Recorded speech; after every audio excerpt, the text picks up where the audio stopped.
Assalamualaikum warahmatullahi wabarakatuh. Selamat pagi dan salam sejahtera anak-anakku. Pagi, sekarang kita belajar di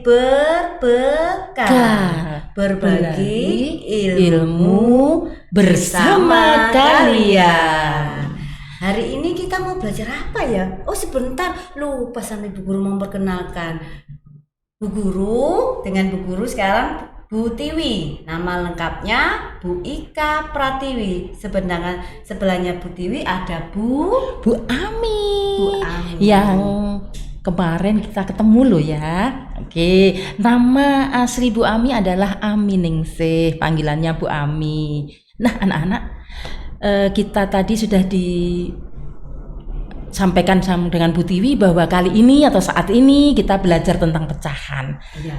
Oke, marilah kita belajar tentang pecahan. Pecahan itu adalah sesuatu yang utuh anak-anak. Utuh tetapi dipecah. Bagaimana sih? Utuh jika dipecah menjadi 2, 3, 4 itu bisa menjadi pecahan. Jadi yang utuh satu kalau dipotong itu jadi pecahan gitu. Betul, Bu Ami. iya. Tinggal misalkan anak-anak punya satu kue dan kue itu dipotong menjadi 2. Kamu akan bagikan dengan adik kalian, ya kan? Nah, satu itu satu masih utuh. Jadi itu disebut bilangan. Kenapa ya? Bilangan apa ya? Satu utuh, satu Bilangan bulat. Oke. Bilangan Nah, bulat. bilangan bulat jika dipecah menjadi 2 bukan bilangan bulat lagi, menjadi pecahan. gitu. Seperti itu. Oh, ya. Nilainya berapa kalau 1 dibagi 2? 1, Bu. Bukan. Oh, berapa? Artinya Gimana? 1 per kan dipecah, berarti per bawah 2. Oh. Kenapa kok atas 1 bawah 2? Ya, kenapa? Karena begini, 1 dibagi menjadi 2. 1 di atas, 2-nya dibagi menjadi 2, 1, 2, berarti ada di bawah. Nah, yang atas tadi, yang 1 itu, Ya. itu disebut dengan pembilang. Oh, yang angka di atasnya per itu namanya Pembilang. Oh. Sedangkan ada yang di bawahnya, angka yang ada di bawahnya itu namanya penyebut. Namanya penyebut. Yang atas pembilang, yang bawah penyebut. Bagaimana anak-anak? Kalian paham ya dari awal ini? Ya. Oke, kita teruskan. Nah, sekarang kalau misalnya ada bagian satunya diarsir, satunya enggak, itu bagaimana? Oke, tadi misalkan ada gambar 1 utuh ya, kemudian dibagi 2, kemudian ada arsirannya. Yang satu putih misalkan. Itu bagaimana? Nah, itu juga namanya pecahan, gambar pecahan. Yang diarsir itu berada di atas yang disebut pembilang tadi. Satu yang pembilangnya, Iya, yang diarsir. Yang diarsir. Nah, Kemudian yang bawahnya itu bukan yang putih, ditaruh bawah, bukan. tuh, bukan yang putih, kan yang diarsir 2. Iya. Yang diarsir taruh di atas. Iya. Yang putih bukan taruh di bawah. Bukan hanya putih sayang, Oh, tapi bukan gini, hanya putih. iya, yang diarsir di atas merupakan pembilang, Ya. kemudian yang di bawah itu yang diarsir dengan yang tidak ditambahkan atau dijumlahkan, jumlahnya. digabungkan jumlahnya. Oh, begitu. Berapa? Yang diarsir 1, yang tidak 1, 1 tambah 1 2, ditaruh di bawah yang namanya penyebut. Oh, jadi yang seperti itu. Yang satu di atas itu yang diarsir, Iya. yang penyebutnya di bawah itu jumlah semuanya, Iya, antara seperti yang itu. diarsir dan yang tidak tidak. diarsir. Oke. Gitu.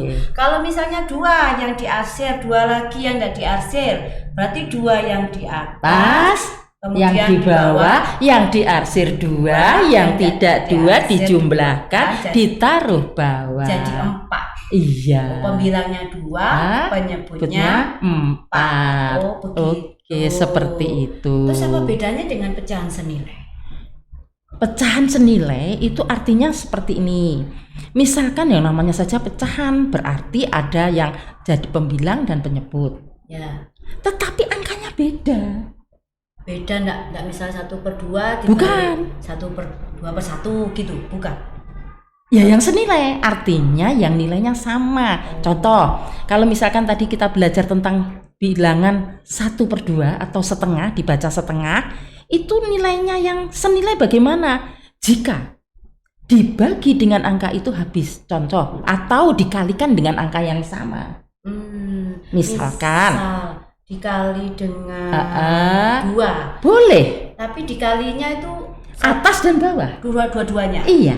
Berarti 1 dikali 1 kali 2, 2. Yang bawah tadi 2 dikali 2. Nah, jadi dikalikan dengan angka yang sama. Antara atas sama bawah Iya. dikalikan dengan angka yang sama. Jadi bisa kita simpulkan bahwa pecahan yang senilai itu adalah angka yang jika dikalikan dengan angka yang sama, itulah yang senilai. Oh, yang senilai itu beda angkanya, tapi ketika dikali atau dibagi dengan angka yang sama, hasilnya bisa. Iya. Gitu. Atau merupakan faktornya. Seperti gitu. Itu. Sekarang kalau kepingin membandingkan, misalnya ada pecahan. Iya. Ini pecahan 2/4 sama 3/5. Besar mana ya Bu ya? Kalau perbandingan pecahan. Kalau perbandingan pecahan besar yang mana, itu bisa kita membuat teknik yaitu perkalian silang, sayang. Perkalian silang. Ya. Kok bingung ya? Setengah dengan 3/4 bingung. Kita kalau gambar bingung, nggak usah bingung-bingung. Kita pakai cara yang ini saja. Seperti ini. Jos. Seperti ini Bu Ami. Iya. 2/4 sama 3/5. Iya. Berarti dikalikan silang antara penyebut dan pembilang. Jadi misalkan 2/4, pembilangnya kan 2. Ya. Dikalikan dengan penyebut yang 3/5.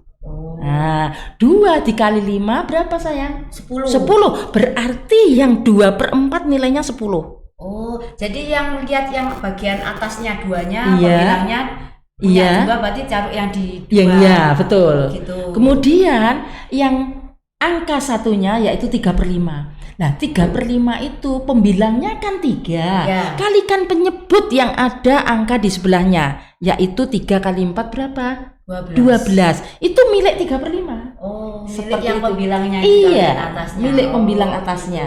Nah, setelah itu kita bandingkan 2/5 itu adalah 10 nilainya, yang 3/4 nilainya 12. Besar mana? Ayo, 10 dengan 12. 10, 3/5 12. Oke. Berarti besar 12. Nah, kalau besar 12 itu berarti 2/4 itu lebih besar. Kan seperti yang besar. Oh, salah kalau lebih besar. Karena apa? Istilahnya yang besar itu dimakan. Nah, seolah-olah seperti mulut, seperti begini, kemudian dimakan. Jadi yang besar tuh yang dimakan. Nah, yang besar dimakan. Nah, kalau baca bagaimana? 2/4 lebih kecil daripada 3/5. Jadi lebih kecil. Jadi yang kecil itu seperti dibuntuti gitu, tapi yang besar yang dicaplok gitu. Iya. Begitu. Terus ini ada misalnya pecahan dengan penyebut yang sama. Makin besar pembilangnya, semakin besar nilainya. Besar nilainya itu bagaimana itu? Nah, seperti ini. Jadi misalkan kita punya 1 roti, kemudian kita bagi menjadi 4. Berarti 1 bagian tadi itu kan 1/4. Nah, 1/4, kemudian di sini 1/4, sini 1/4, sini 1/4. Kalau dijumlah seluruhnya 4/4. Nah, bagaimana kok penyebut sama, kemudian pembilangnya lebih besar, kok lebih besar? Artinya seperti ini. 1/4 ditambah 1/4 kan 2/4. Nah, berarti 1/4 tadi, kue yang 1/4 dengan kue yang 2/4 besar mana? 2/4. Oke. Kemudian yang 1/4 dengan 3/4 besar mana kuenya? 3/4. Oke. Kalau seperti itu penyebutnya sama. Pembilangnya lebih besar, berarti nilainya lebih besar. Seperti itu. Oh gitu ya. Tapi kalau seperti ini lagi, pecahan dengan pembilangnya sekarang yang bagian atas, pembilangnya yang sama, makin besar penyebutnya, makin kecil nilai pecahannya. Itu bagaimana? Pembilangnya lebih besar. Pembilangnya yang sama. Pembilangnya sama. Tapi misalkan satu semua. Ya, penyebutnya yang beda. Yang ada beda. 4, ada 3, ada 2. Oke, kita kembalikan aja. Seperti tadi adalah perkalian silang misalkan. Kalau sulit-sulit ya, misalkan setengah ya, kemudian dengan sepertiga. Wes, enggak usah besar-besar. Setengah dengan sepertiga. Enggak apa-apa kalau kalian bingung, kalikan silang. Ini sama-sama satu kali 3, ini nilainya 3. Yang satu kali 2, 2. Berarti kan lebih kecil ya. Oke, setengah. Ini jadi 3 nilainya. Yang sini 1 kali 2, 2. Sini 3, sini 2. Sini 3, sini 2. Nah, berarti semakin besar penyebut, semakin kecil nilainya. Oh, gitu. Iya. Jadi sekarang anak-anak bisa lebih paham pecahan itu apa saja, bagaimana. Oke. Saya ingin menyampaikan pada anak-anakku sekalian, anak-anak paham ya. Nah, tolong nanti walaupun kalian paham, tetap berlatih Bu Tiwi di rumah. Tanpa latihan nonsen, kalian akan lupa lagi loh. Seperti itu. Gini, kalau begitu kita kasih tugas aja untuk tiap anak untuk menggambarkan pecahan, mengurutkan pecahan atau bagaimana. Soalnya enaknya bagaimana? Boleh. Misalkan tadi yang kita belajar yaitu tentang pecahan, apa yang disebut pembilang, apa yang disebut penyebut, kalian sudah paham. Kemudian pecahan yang senilai paham. Tolong sekarang tugas dari Bu Guru. Ya. Semuanya kelas 3A sampai 3F sama, enggak apa-apa. Sama, ya. Yaitu 2 soal saja. Yang pertama, tolong kalian tulis jika pecahan itu penyebutnya sama, hasilnya bagaimana? Kalau penyebut soal jika penyebut mempunyai penyebut yang sama, hasilnya bagaimana? Iya, bisa kalian tulis dengan menggambar. Misalkan ayam 4 persegi panjang, kemudian kalian belah menjadi berapa? Itu terserah kalian. Tuh yang pertama. Yang kedua? Yang kedua sebaliknya tadi. Kalau tadi yang sama adalah pembilang ya, sekarang yang sama penyebutnya. Kalian nanti akan bisa menyimpulkan kalau pembilangnya sama, artinya bagaimana, kalau penyebutnya sama, artinya bagaimana. Ditunggu sama Bu Guru sayang. Terima kasih Bu Guru. Sama-sama. Kalau begitu kita akhiri. Wassalamualaikum warahmatullahi wabarakatuh. Dadah.